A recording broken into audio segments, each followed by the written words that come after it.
We just saw King James. I mean, most basketballers by the 20th, season, they're basically wrapping it up. Some don't even get to 15th, season. But it looks like he can even play for another 5 years at age 37. It's just 2 months short of his 30th birthday.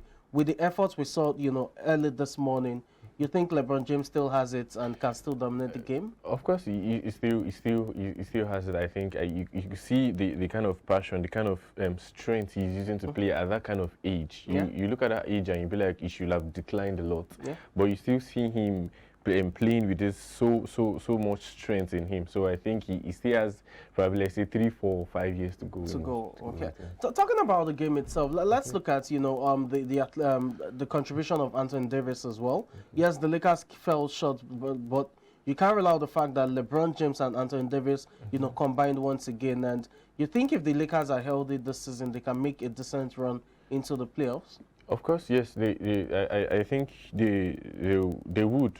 I think for this match, for this game, I think they started slowly into the game and they built up, and you could see towards the end of the game they really tried to meet. But I think when you start slowly like that and you're playing against a very good team, it's very hard for you to meet up. I think, but I think I'd see a bright future for them for the Lakers this season. Well. Remember, the Lakers had to play without Dennis Schroeder, who is out injured. You also had Russell Westbrook, who played but was battling a strained left hamstring. But notwithstanding, you can also give credit to how the Lakers tried to rally back in the fourth quarter, especially. Excuse me. But the game left them in third quarter where, the Warriors just ran out 32-19 winners, points winners over the Lakers during that stretch. And as I said earlier, it was LeBron James very close to a triple-double. You also had Steph Curry for the Golden State Warriors contributing 33 points even on their ring nights. Talking about the ring, yes, the Golden State Warriors received their ring, which is the championship ring following their triumph at the NBA Finals this summer. And for that ring itself, you will be talking about that extensively tomorrow in terms of the worth, the value, and how, it was built from the scratch, so to speak, as well as all other rudiments of that ring that holds valuable history, especially cultural tradition for the Golden State Warriors. Still talking basketball, you had the Boston Celtics as well playing on the opening night of the NBA, the 2022-2023 season, and it was Jason Taytum as well as Jaylen Brown who scored 35 points apiece to ensure that the Celtics ran out 126 to 117 points winners over the Philadelphia 76ers, who had James Harden starring for them with 35 points, while you had Joel Embiid with 26 points. The Celtics, they made the finals last time, but they lost to the Golden State Warriors in the finals. This time around, you think they can make another deep run, to the finals possibly? Yes, of course they can. You could see it in the game that it's not just a one-time thing. It's not something that it was just a fluke season or kind of season for them. So I think this new season they will be back better and really improve to get better to win. Okay, let's see how that pans out. Remember, Coach Ime Udoka, that's the head coach of the Boston Celtics, is still out suspended. In fact, is suspended for the entirety of the 2022-2023 season, and that's as a result of his illicit affair with a female member of the Boston Celtics franchise. It's yet to be seen if after the suspension, he will be called back to the job, or he would have to relinquish the job afterwards. But for now, the entire season, you won't have Ime Udoka coaching the Boston Celtics. Remember, he took the job last summer, and in his first season in charge, was able to take them all the way to the NBA Finals, where they lost over 6 games to the Golden State Warriors. It will be intriguing to see how that pans out. Well, it's time to turn our attention now to football, and we'll have to start with the news that broke forth about 2 hours ago. Mason Greenwood, yes, the forgotten Manchester United and English footballer, has been granted bail as a result of meeting bail conditions, and that's over attempted rape charge. Remember, he was arrested on Saturday for breaching some bail conditions, and he had to appear in court on Monday in Manchester, but this time around he was granted bail at the Marshall Street Crown Court in Manchester as well. What do you make of this? He still has to appear in court, November 21st, for the trials to begin properly. But for all of this saga, this was a player who looks like he was, at the top of his career. There were so many talks about becoming probably the next Ronaldo. Young had the bright future behind him, in front of him rather. All of this saga, how do you think it has played out? Not just for him, but you look at the other young stars, like your Anthony Elanga, especially within the Man U fold. How do you think this scandal affects them? And I think it's firstly for Greenwood is a very very bright footballer, and probably would have probably been competing for the young Player of the year of the year that they collected in Ballon d'Or. And I think he really tarnished his career a little bit. I think I will say a little bit for now until when the trial concludes. Exactly, so it depends on that. But as at now, it's really it's dent because as a footballer coming back to that top form, I'm coming back for the France to even accept you. It takes a long time for those things to happen. And for the younger players in Man U, I think this is something that they should look on and learn from, because as a player, your future is very very important, and you are like a celebrity. So whatever you do and how you behave outside and everywhere you go actually has a direct impact on your life and your football career as a whole. Okay, it will be intriguing to see how this pans out. Remember, the trial will begin properly by the 21st of November. And for now, he would have to, abide by certain bail conditions, like not contacting any of the witnesses as well as the complainant. He's also not.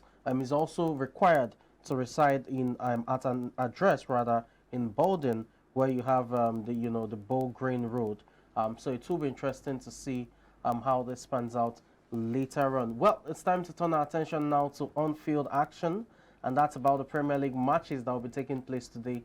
We had some yesterday, 2 precisely, but there were nothing to write home about, especially Brighton over Albion, who failed to score, while Crystal Palace earned a comeback win over Wolverhampton Wanderers by 2-1, with Zaha getting the winning goal. But our focus is on Manchester United.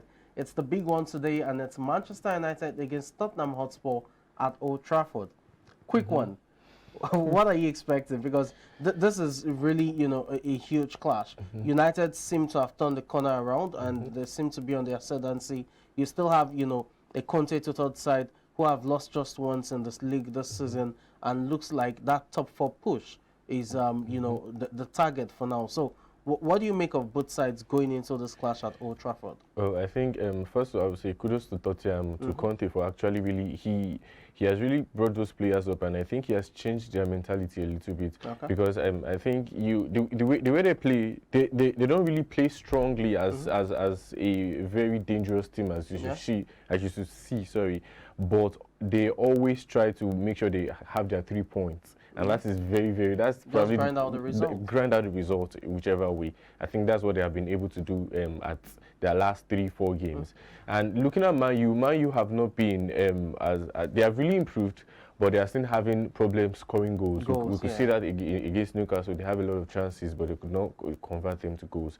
So I think this match will be very, very tricky, because for both teams, because this is a match that they want to prove how good they are as a team. And it's also a match for Tottenham, knowing that they are level with Man City. They will want to win the match. And also, Man U also knowing that they are chasing the top 4, they will want to also win the match. So it's a very dicey match, and I'll probably think probably equal in a draw. Well, quick one. Looking at the United side now, going into this, you do not expect Ronaldo to start. We've not seen him start several league games this season. But when it comes to European games, it tends to start that. You think it's because of the pace, or it's just a tactical switch by Erik ten Hag? Yes, I think Erik ten Hag generally brought in a counter-attacking football. Yes. So, and it's Ronaldo, with his age, it's something that he will be lacking, the speed consistently. So I think he will probably be on the bench, and probably Rashford should lead as a striker. Okay, I'll take you on predictions later on. But let's turn our attention now to Chelsea Football Club. They will also be in action, but this time around it's a very stern test against Brentford. Remember, Brentford are also one of those sides that can always cause upsets. But the good news is under Graham Potter, Chelsea are riding or flying high at this point in time. 4 successive wins. They'll try to make it 5 on the trot. Against Brentford away from home, the reverse fixture last season ended by a lone goal, or rather this fixture last season ended by a lone goal. Ben Chilwell, we remember that goal. Mendy pulled about 13 saves. This time around, Ivan Toney is also on fire.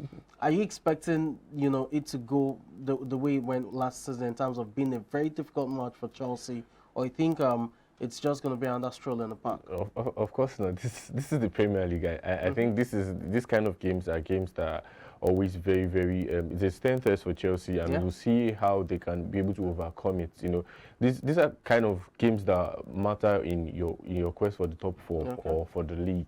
I think, or I know Brentford will try and do as much as they can, but I think Chelsea has really evolved under Graham Potter, and the defense, we all know, having like 4 or 5 games not conceding. So it shows that the defense it's not really compact, but at least they are gradually getting to know each other and getting to do well at the defense. And I think we have seen now having more of the wingers and the strikers scoring, not defenders scoring like under Tuchel. So we see the team is evolving gradually, and I hope they should be able to win the game. Okay, well, the mythical curse of whoever dons the number 9 jersey for Chelsea, struggling for Shajako to Torres and what have you, that seems to have been put to rest by Aubameyang's recent form. But I'm looking at Raheem Sterling. The goals have not really flowed like it should, especially, when you look at the last 4 or 5 games. It's been a struggle of some sort. Are you expecting him to tweak the setup up front, or it should still be, Sterling coming from the flanks alongside maybe Mason Mount, for example, and, you have Aubameyang up front, or you have Aubameyang up front, then you have Sterling from the flanks with Ziyech or Pulisic, while Mount plays just behind Aubameyang. I think for Graham Potter, he has been very, very unpredictable in his kind of formations and the way he tweaks his players. I think last match he used Sterling as a wing back, and he said something like it's not something he should do again. So I think Sterling is still settling in, and he will get some time to adjust to the games of the. Sterling has a kind of game that he likes to play, probably a fluid game where he goes to different wings and probably at some point as a striker. And Chelsea has not been, under Graham Potter, has not been that fluid because Aubameyang has always been known to stay up front. So he has to always cut in from the wing. So I think he will probably take some time to adapt to the way Graham Potter